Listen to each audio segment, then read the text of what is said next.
It's Thursday. Here we go again. A little bit of coffee this morning, which has cooled off by now. But I'm excited to be here. I look forward to Thursdays. As a matter of fact, today I was even just kind of crying out to God for the right words to say. Whatever it takes, Lord, I want to say the right thing. I want to say what you want said. I try to say something that I want to say, and I'll go a couple minutes or more, and all of a sudden I'm like, this is not going the direction I'm supposed to go. So I turn back around and I hit the button again and I go, it's Thursday, and I start again. And one of the things I found out in listening back to the recording is that a microphone is kind of like God. We have selective hearing. I can hear the weed whacker in the distance. And earlier today, I could hear the lawnmower. Now, I can block that out and have a conversation. I started my video, but then when I went back to listen to it, the lawnmower and all that was just too much. Because even though I could block it out, and you could sit right here at the campfire with me and watch it and listen, and we'd have a nice conversation, it wouldn't bother us at all. But the microphone picks up everything, kind of like God. He hears everything, and we don't really want that. We only want God to hear the good things we say and do. But he hears everything. So I thought, well, there's a good thing to begin my Thursday with, by saying, oh, God hears everything. Now, we don't want to hear, we don't want God to hear some of the things we say. There's an emotion that we have occasionally. Oh God, get me out of here. I am so tired of this. I just want to come home and be with you. I'm sick of this. And that's an okay emotion. We can have that. But when we seriously take that, you've got to realize when you start thinking that way, you start saying something like that, your mind and your brain, and certainly the devil, is going to help you plan that so that it happens. You can't be saying those kind of things because God hears you say that. As a matter of fact, to say you're a born-again Christian and then to say, well, I give up, I'm just done, I want to die, is an insult to your Creator. That's an insult to Jesus to say that. Oh, I'm done. I can't do this. This is too much for me. God said, I'll not put on you more than you can handle. You've got to trust that. And honestly, one of the things I'm talking about here today is how to know you're truly saved. Am I really saved? Do I really believe in Jesus? Well, the first place we're going to go, the knockdown, drag-out place, is in John chapter 6. We've gone over this. I'm just going to do a quick recap. In John chapter 6, Jesus says, he who believes in me shall never thirst. But I said unto you that you have seen me and do not believe. So, how many people can say that? I've seen you at church. I've seen you. You seem like a Christian. I see Jesus. But they don't believe. It says over here, you have not come to me of my own will, but the Father sent you. And those that the Father sent me, I will lose none of them. And so then they went through some doubts and things like that. And then over here, it says Jesus started talking about the communion. And that's where I always bring up my four Christians example, where these four Christians, when one finds out, okay, we all believe in Jesus. All right. Well, what do you mean I have to follow him and not do my own thing? Oh, well, I'm out of here. And then the second one says, well, what do you mean? What is this, drink my blood, eat my flesh? I'm out of here. And the third one's like, whoa, a cross? What do you mean crucified? What do you mean dead? I'm not doing that. That only leaves one. The only one that's going to make it through the narrow gate. Only one is going to be willing to be crucified. Only one is willing to give up all of these things to be with Jesus, because that's the reality that they live in. There's still one left. Therefore, when Jesus said these things, he who does not, Jesus said, I am truly bread, I am truly wine. He who does not eat this bread and drink the wine and drink my blood, he has no part of me. And these things he said in the synagogue as he taught in Capernaum. Therefore many of his disciples heard this and said, this is a hard saying, who can understand it? Verse 61. And Jesus said within himself, when he heard his disciples complain about this, he said to them, does this offend you? What are you going to, if it offends you that I say this, what's going to happen when I get, when I ascend into heaven and you see me go into the clouds?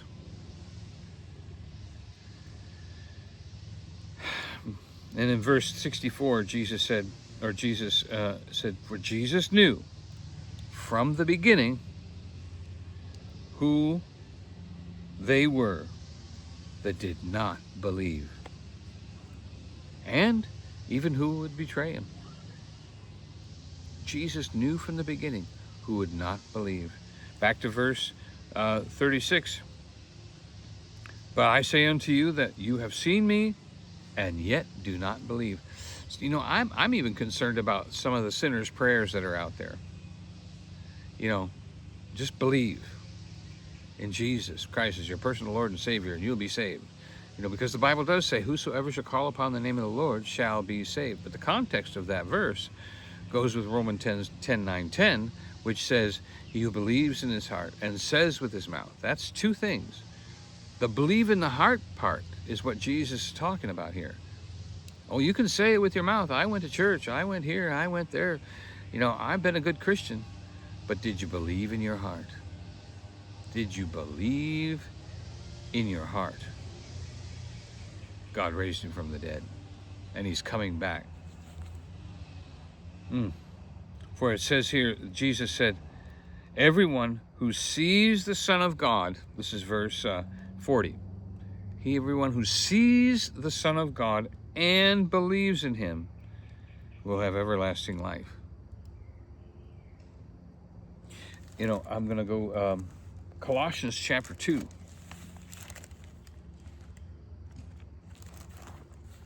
See if I've got my, that's in Romans. Colossians chapter 2. Oh yeah, 1 Peter. I did put a bookmark in 1 Peter. I wasn't thinking about Colossians, Galatians, Ephesians, Colossians. Colossians chapter 2. My Bible falls open to that because I read that quite often. It says, in Colossians chapter 2, it says, verse 4, now this I say, lest anyone could deceive you with persuasive words. Well, why would he say that if we couldn't be tricked? Why would he say that if it wasn't possible to be led astray and not believe?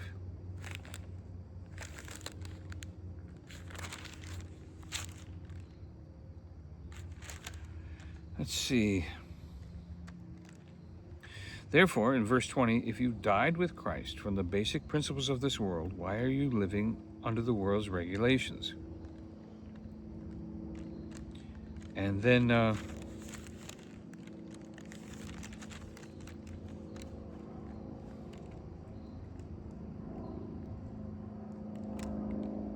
here he is, verse 11 and 12, buried with him in baptism, in which you were also raised with him through the faith in the working of God who raised him from the dead. What this is explaining right here is that you can believe in him, but if you're not buried with him in baptism, you are not raised with him.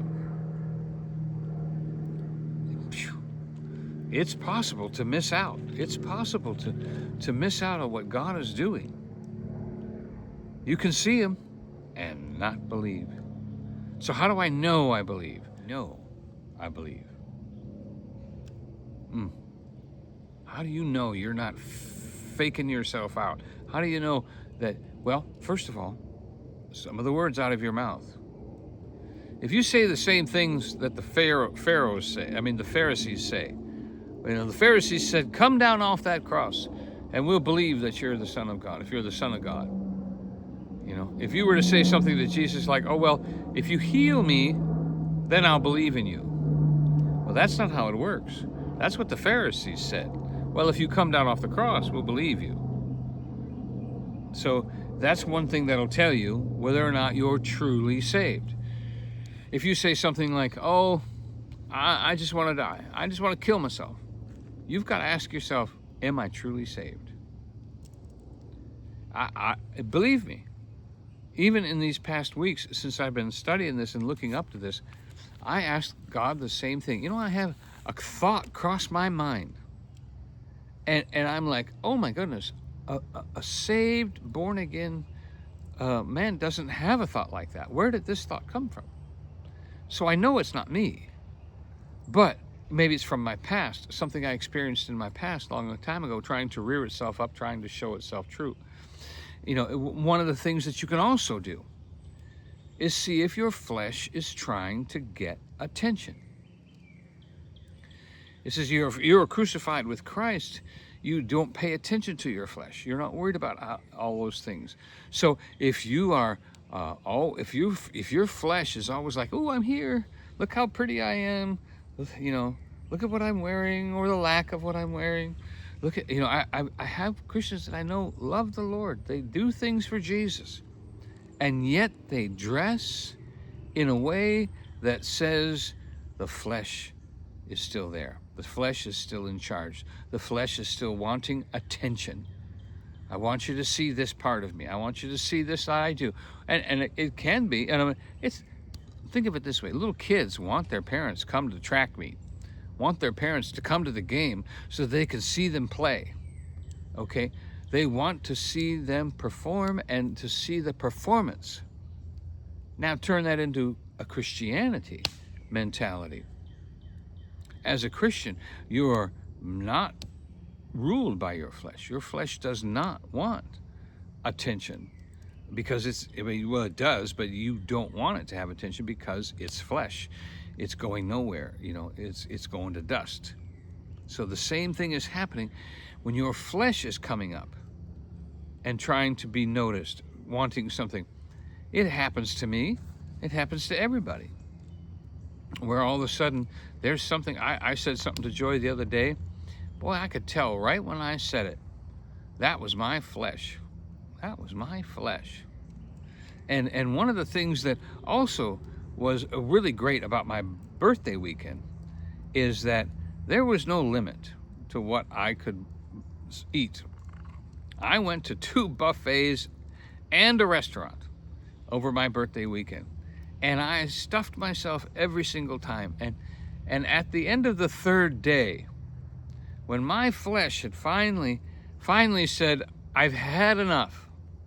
I've eaten enough," after 3 days of being stuffed full, I heard that voice.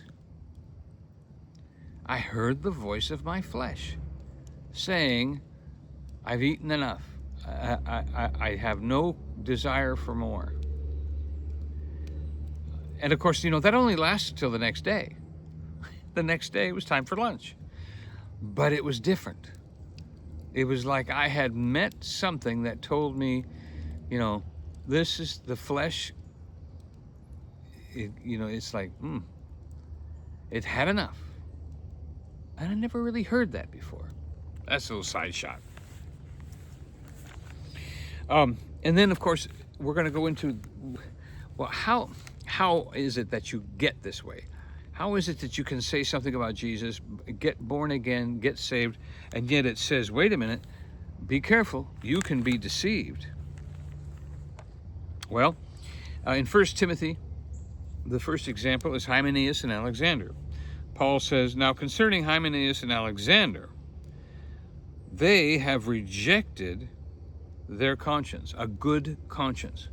They have refused their good conscience." You might even say they've cast it away from themselves, a good conscience, and rejected it.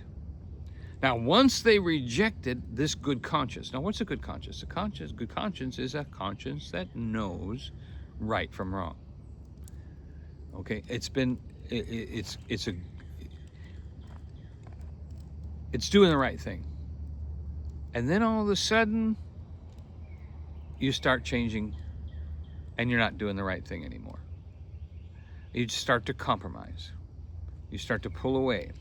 So here's Hymenaeus and Alexander working with Paul on the mission field, being a part of the ministry. They knew the truth.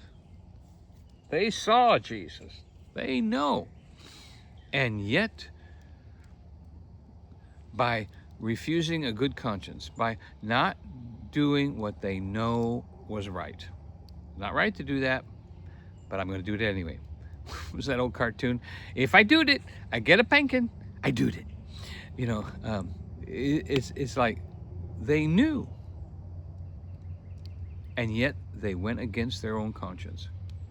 And when they went against their own conscience, it hardened their heart. And when they hardened their heart, they were deceived. And when they were deceived, it says here, which having rejected concerning the faith, have suffered shipwreck. Their faith went shipwreck. It went aground because of that.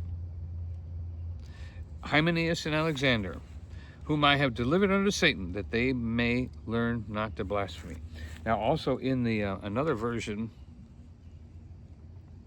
it says, I have cast them out, including, who are two examples. I threw them out, handing them over to Satan so that they could learn not to blaspheme God.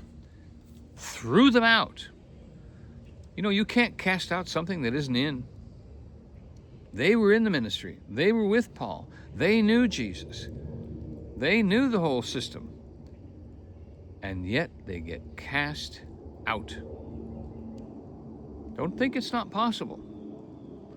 If you're asking God questions that you shouldn't be asking, why, God, why? Why can't you fix this? Why can't you come down off the cross and prove yourself the Son of Man? Why can't you do this, God? Then you have to question, did I really get saved? I've seen Jesus. I've gone to church for years. Am I really saved? Do I really know Jesus? Have I been faking my salvation here all these years? What's really going on here?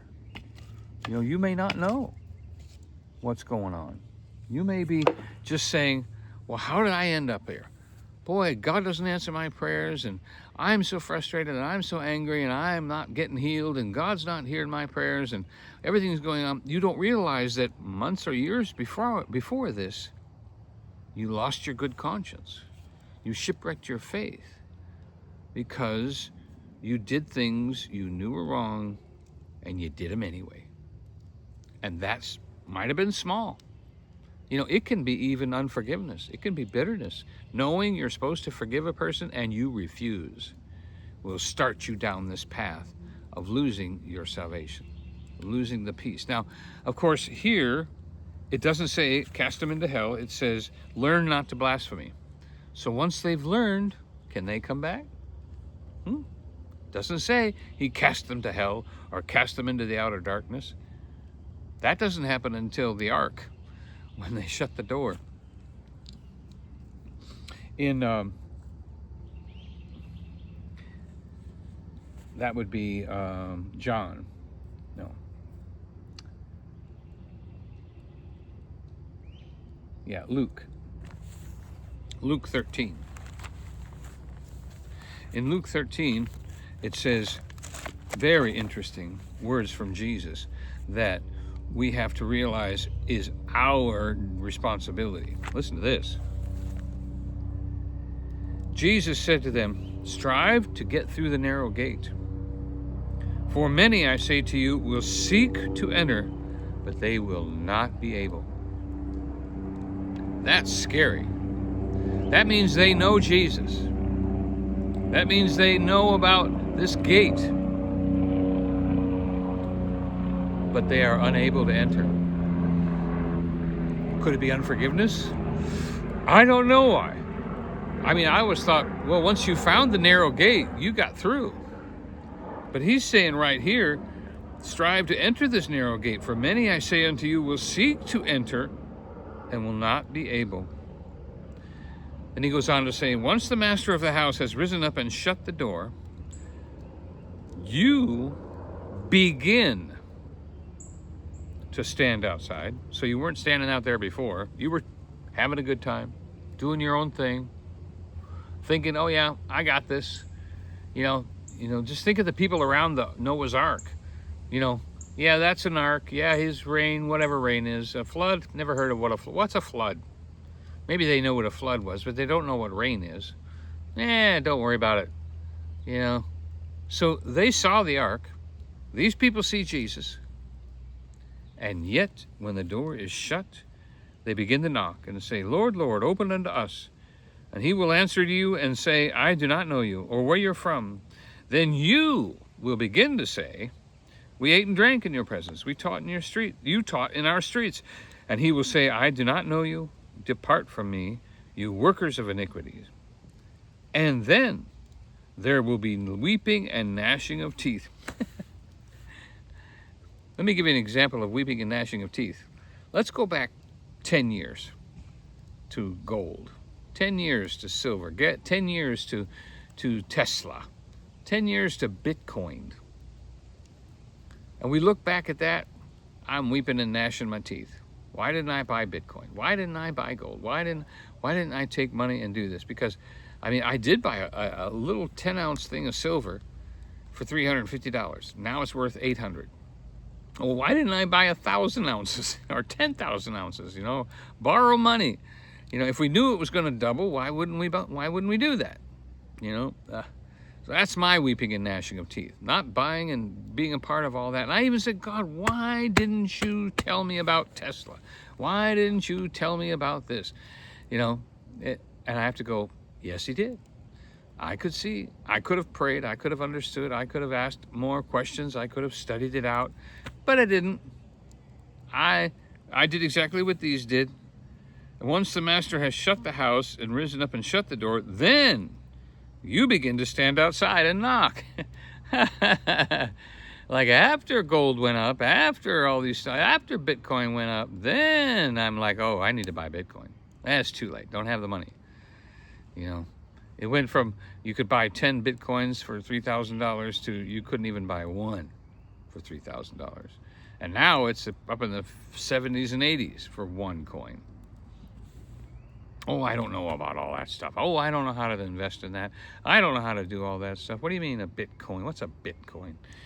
Now I'm outside going, oh, Bitcoin, come down so I can have one. Why do they weep and gnash and teeth? Because they knew. They saw that article, that ark. You can bet there were some big old hammers banging on the outside of that ark. They probably didn't know what a ladder was or have one invented back then where they could do that. But how else? How else can you know? We can go to Deuteronomy. And Deuteronomy is a way that you can be deceived. Deuteronomy 16:19. Oh, I think I left my...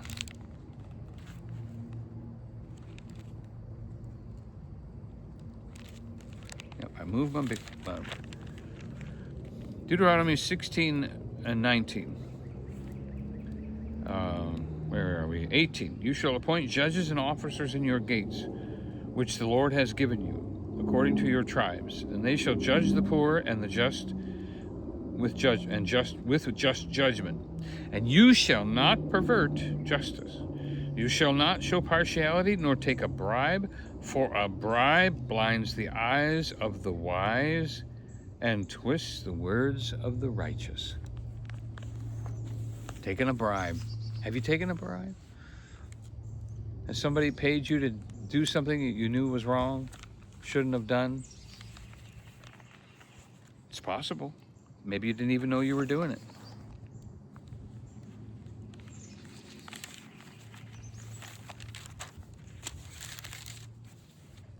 Let's go back to my other one. Right here.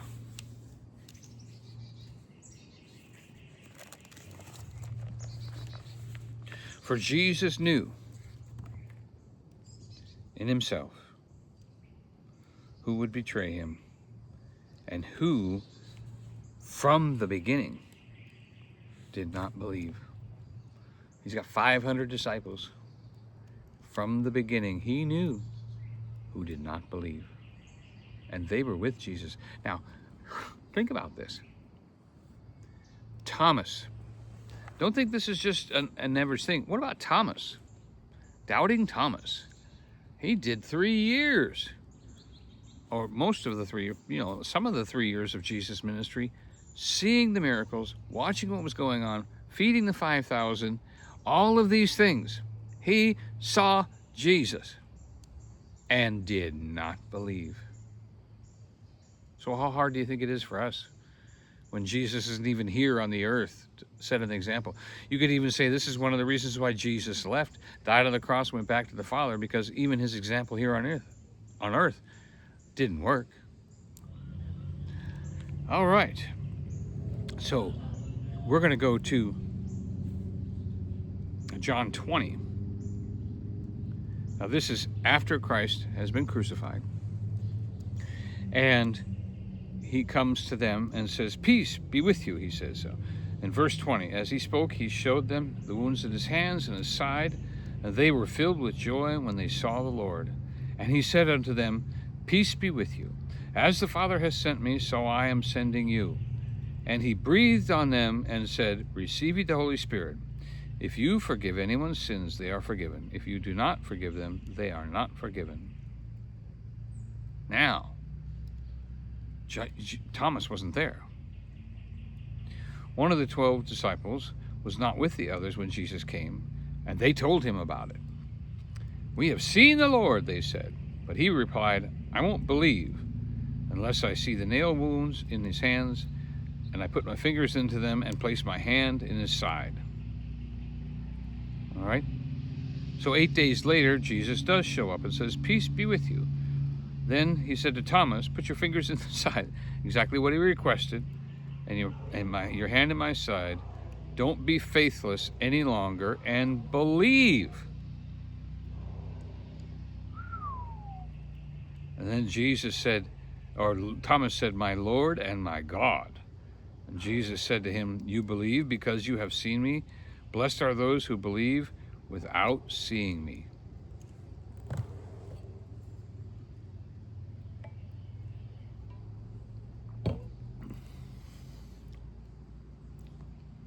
This is why Jesus made that verse so important.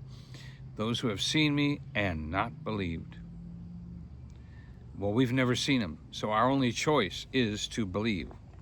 Now, we can see him work and we can see, Jesus in our lives, but we've got to believe.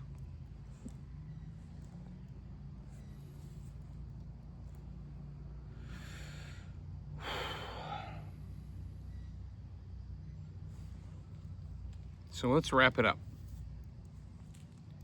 How do we know that we're born again?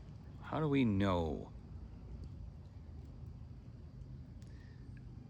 By faith, by believing, by how we react. We know it's an apple tree because there are apples. We know it's a banana tree because there are bananas. We know we're a Christian because there is the fruit of being a Christian. And if there's no fruit, it doesn't matter what you believe, or it doesn't matter what you've seen. It matters what you believe. But if there's no fruit, then maybe you aren't.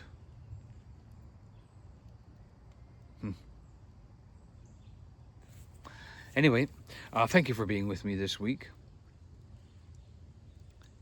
It's hard to amplify the part that I want you to know and disregard the part that is just the understanding.